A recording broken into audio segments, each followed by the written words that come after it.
In today's video, I'm going to teach you how to fix Obsidian Bases errors and performance issues. Open your Obsidian app. In this tutorial, the Vault already has a sample folder with 4 notes and 1 base, so we can focus directly on the fixes.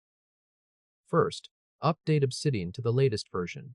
This matters because many bases bugs are fixed in regular Obsidian releases, and updating is the most effective place to start. Go to the bottom left corner of the sidebar and click the Settings gear icon. You should land on the General tab automatically since that opens by default.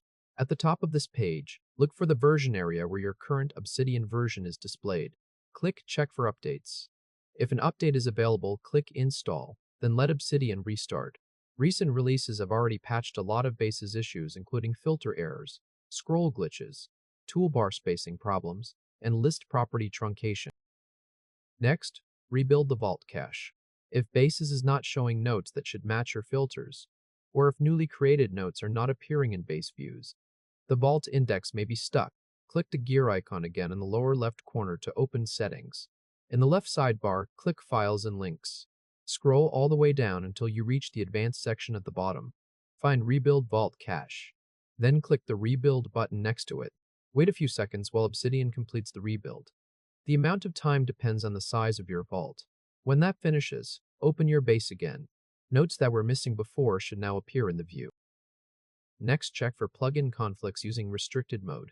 Community plugins can sometimes interfere with how Bases renders or behaves. So restricted mode helps you test whether one of those plugins is causing the problem. Click the Settings gear icon again in the lower left corner.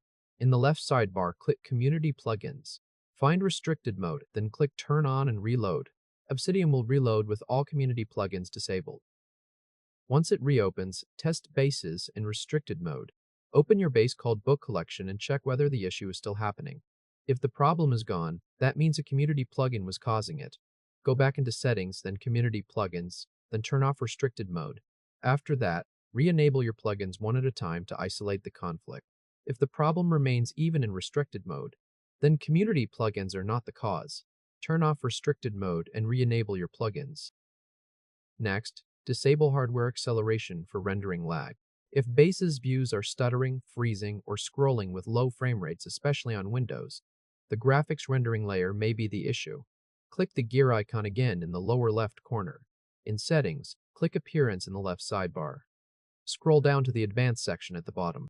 Find Hardware Acceleration and toggle it off. Close Settings, then restart Obsidian so the change takes effect. After the restart, open a base with many rows and scroll through it. The stuttering should be resolved. If performance feels worse overall without hardware acceleration, toggle it back on, because the rendering issue may have a different cause. Next, fix filter type errors with the correct syntax. One of the most common Bases errors is the message, "Failed to evaluate a filter." This happens when a filter function is being used on the wrong data type. In this example, the problem comes from using a text function on a value that is not plain text. Open the base showing the error.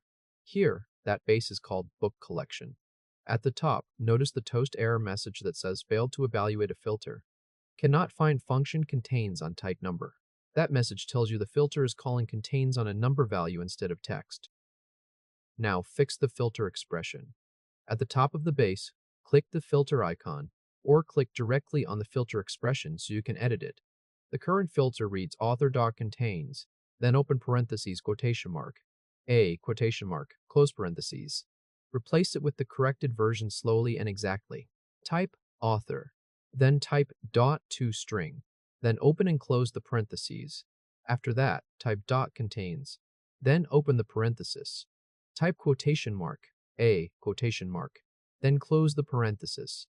The full expression should now read Author.toString open and close parenthesis dot contains open parenthesis quotation mark, a quotation mark close parenthesis. Click outside the filter box to apply it. The error disappears because wrapping the property in toString converts the value to text before applying contains, so numeric, date, and text values can all work with that filter. If this helped, hit like and subscribe for more quick tutorials. Congratulations!